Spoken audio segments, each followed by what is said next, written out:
Bonsoir à tous, bonsoir à tous.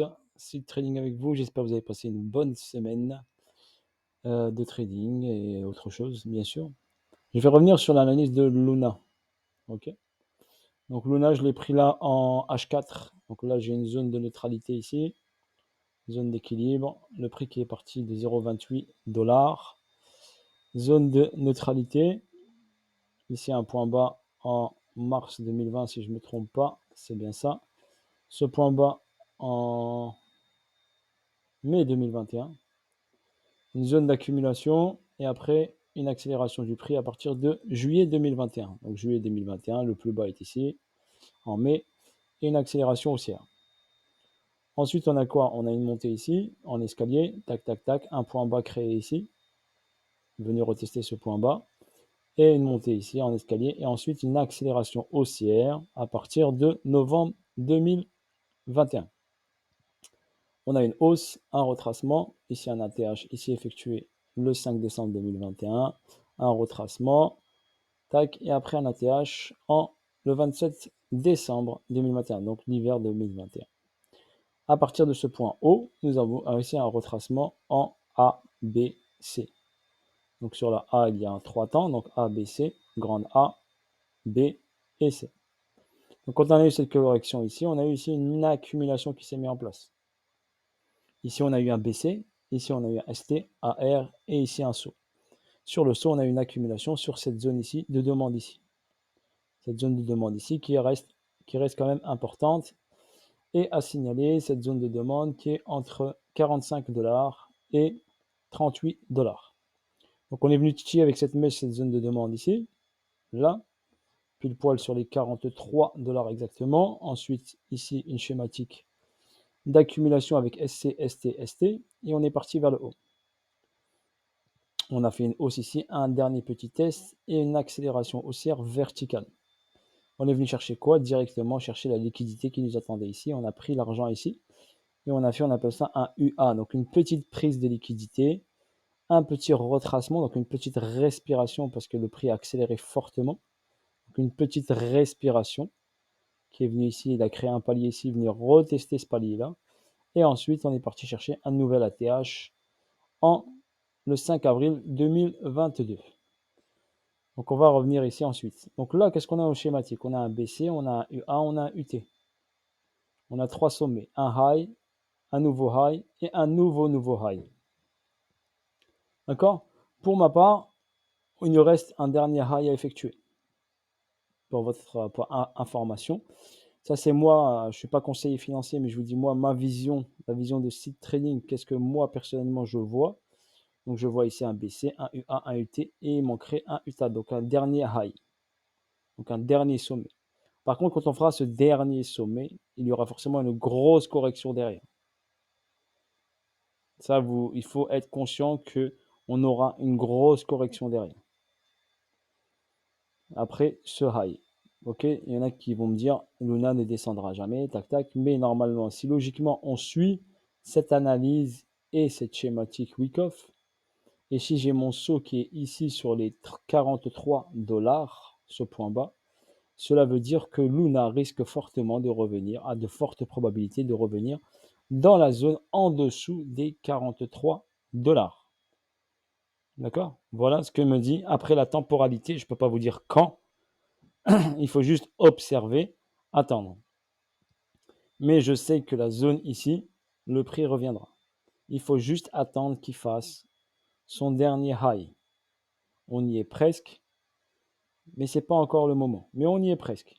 Ici, déjà, on a une grosse intention de marché. Ok, donc on va aller sur cette partie-là. Je vais me mettre en H1 et on va venir sur cette partie-là. Donc on a eu cette prise de liquidité, cette petite respiration. On remarque bien qu'à partir d'ici, les plus bas restent toujours de plus en plus haut. Ok, même si on a eu cette correction-là et ces 2 jours-là, ce plus bas reste toujours de plus en plus haut par rapport à celui-ci. D'accord? Donc si on a, logiquement, je verrai bien Luna revenir sur cette zone-là. Donc cette zone-là qui est 82 dollars. Donc venir sur cette zone ici, des 82 dollars ici. J'ai tracé mon Fibo par rapport à ce plus bas ici. et par rapport à ce plus haut. Donc si on revient ici, c'est la zone de rechargement entre 78,6 et 88,6. Donc mon 50% daily, weekly si vous voulez, il est à 59 $. Donc là, on est en zone premium, en weekly daily, et là, ici, on est en zone discount. Vous devez être conscient juste de ça. Ici, mon 50%, il est là. Donc qu'est-ce qu'on a fait? On est venu chercher ici, sous la ligne des 50%. Donc on était en premium ici sur cette structure, donc ce point bas et ce point haut. Donc par rapport à ce point bas et ce point haut, j'ai tracé mon Fibo et j'ai eu repère ligne des 50 ici. Et là, on vient aujourd'hui passer en dessous de sa ligne des 50. Donc si on regarde spécifiquement au niveau analyse technique, donc qu'est-ce qu'on a? On a une accélération haussière ici. Donc on a créé ici de la liquidité. Donc c'est une trendline de liquidité. Quand on crée ici une accélération haussière et sur une trendline de liquidité, c'est de l'argent qu'on doit prendre, pour votre information. Donc quand vous avez une hausse comme ça, d'accord, le prix doit forcément corriger. Donc il est venu prendre l'argent, regardez, il a incité les gens à vendre. Donc ceux qui rentrent trop tôt, c'est pas très bon parce que hop, derrière, il fait toujours une incitation à descendre, il remonte et après il ferait le vrai mouvement. D'accord? Incitation, hausse, on prend l'argent, on accélère vers le bas. Ok? Là, c'est la première intention. Hausse, accélération vers le bas. Et on vient chercher une zone bien précise. Arrivé à ce niveau-là, on a aussi créé une liquidité. Donc une trendline de liquidité. Donc vous la voyez ici, vous la voyez ici. Donc cette trendline de liquidité. Qu'est-ce qu'on a fait ici? Regardez. Même principe qu'ici. Première descente, on incite les gens à vendre. Et derrière, on va chercher leur stop. On va chercher leur liquidité. C'est dur à vous expliquer, mais je vous explique comment vous puissiez comprendre comment cela fonctionne. Donc là, quand j'ai ça, cette première intention, il faut toujours attendre. D'accord? Comme ici. Première intention, il faut toujours attendre. Pas se précipiter. Sauf si vous avez un capital assez important pour encaisser ici une zone rouge. OK? Ce qui est possible aussi. Ça veut dire que vous rentrez ici en sell. Vous avez ici, vous avez un gros capital. Vous pouvez encaisser la zone rouge pour aller chercher vers le bas. Car vous savez que le prix, il va corriger. D'accord? Il y a cette solution aussi, des personnes. Mais après, il faut gérer au niveau money management. Ça veut dire qu'ici, si vous rentrez une très grosse position, vous êtes trop gourmand. Et là, vous pouvez sortir, ok, vous faire liquider ou sortir si vous avez un petit capital. Si vous avez un gros capital, vous rentrez raisonnablement au niveau de la gestion de votre money management, même si vous subissez une zone rouge, un drawdown, on appelle ça, ok, vous allez pouvoir réussir votre trade car vous savez que le prix va descendre, va prendre cet argent de cette trendline de liquidité. Même principe ici. Ça, on a créé on a créé de la liquidité et on est venu la chercher. Mais avant de venir la chercher, on a fait ça. Une descente, on a incité les gens à vendre. On est remonté, passé au-dessus ici. Pourquoi? Parce qu'ici, il y avait de l'argent. Donc, on est venu chercher cet argent de cette trendline, plus l'argent qu'ici, les gens qui ont shorté ici. Donc, on est venu chercher les gens qui ont attendu la cassure, donc ceux-là, c'est retail ici, qui ont tradé la cassure de la trendline. On est venu prendre leur argent parce qu'ils sont rentrés ici. Donc, tout de suite, boum, on a pris leur stop. Ici, bah, ils mettent leur stop ici sur le plus haut, la plupart du temps. Bah, qu'est-ce qu'ils font? Hop, on vient chercher leur argent une fois et deux fois ici. Après, on ne fait pas de plus haut. Et là, on fait le vrai mouvement. Comme ici, regardez. Descente. On prend ici, on incite les gens à vendre. On vient chercher leur argent. Et après, on fait le vrai mouvement. Donc, même principe ici. On descend. A, B, C. Donc, ceux qui traitent les vagues, ils savent qu'ici, on a une grande A. Il nous manque une B. D'accord? Avant d'avoir une C. D'accord? Donc, faites attention juste à ça. Ne soyez pas pressé à rentrer sur les marchés. Pensez à observer. Au pire, même si vous avez raté le train, vous voyez ici que ça casse. Ben, qu'est-ce que vous faites ici? Vous attendez un retracement, que le prix remonte. Et après, vous sell. Tac, regardez, il est venu où? Sur cette zone de demande qui est là. Il est revenu ici. Donc voilà pour votre information. J'espère que j'ai mis le petit œil ici pour attirer votre attention sur ce niveau-là. Donc voilà l'explication. D'accord? L'explication. Donc là, qu'est-ce qu'on a fait? On a fait ici, sur cette UT, on a fait une distribution. on a fait un BC, on a fait un saut, on a fait ici un UA, ou un UT si vous préférez, donc un UA, boum, un UT, ou bien un UT, on est revenu ici, en dessous ici, un UTAD, et après on est descendu. J'ai mis juste UT, moi c'est tout, mais on peut interpréter ça par UT, UTAD, descente, test et plongeon, et on est passé sous le saut. Donc cette distribution est validée. Donc on a validé cette distribution. D'accord? Cette distribution est validée. Et là, on a eu ici un pourcentage de descente d'environ moins 20%. Donc Luna a perdu 24 dollars. OK?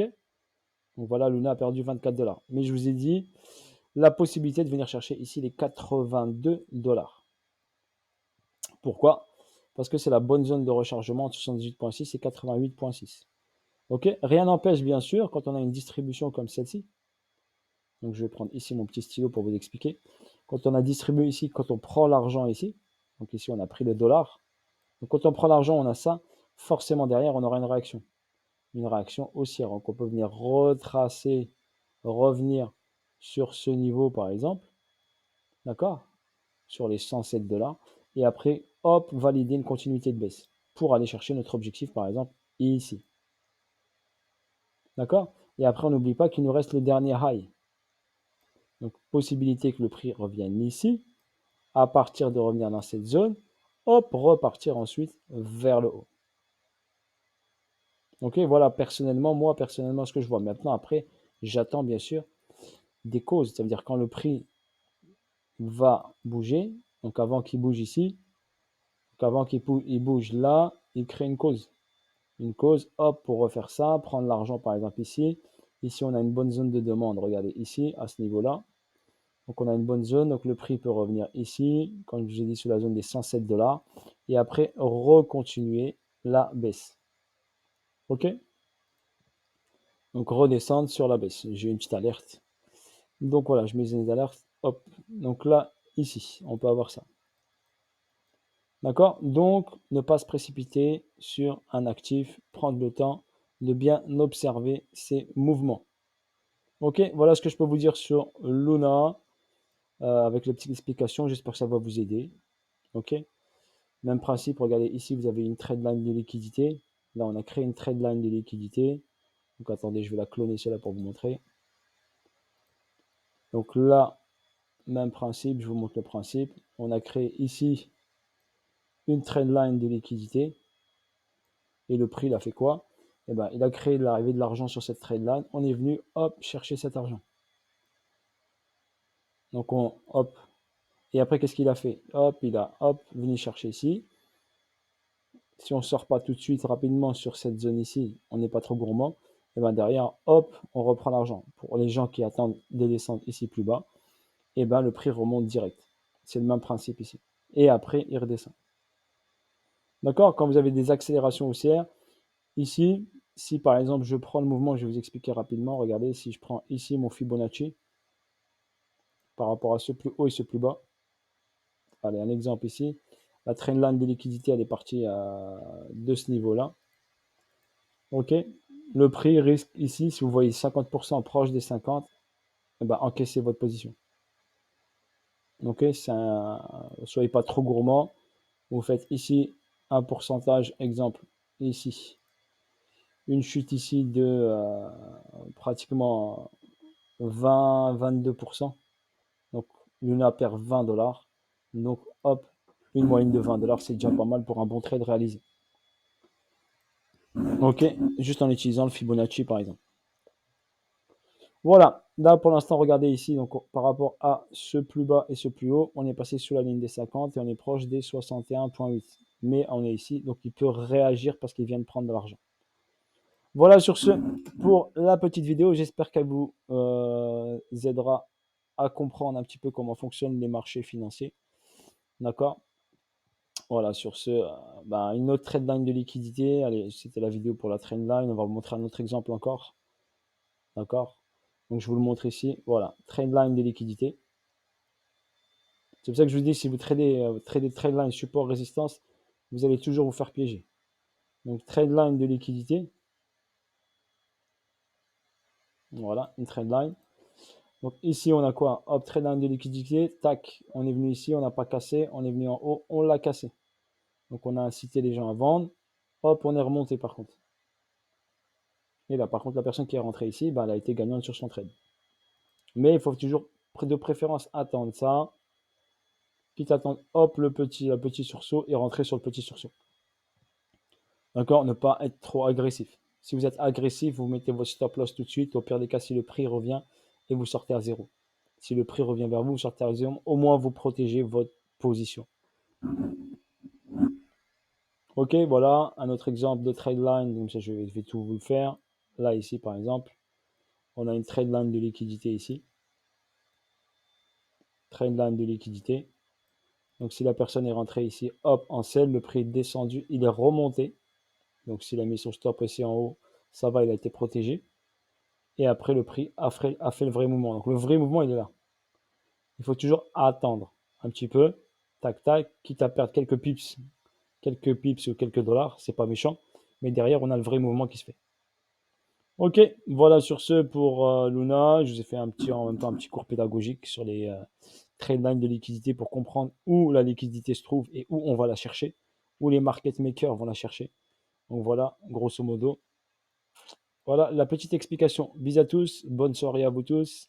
Et Seed Trading était avec vous. Petit disclaimer, n'oubliez pas que Seed Trading ne vend pas de formation, ne vous vend rien du tout, ne vous demandera pas d'argent.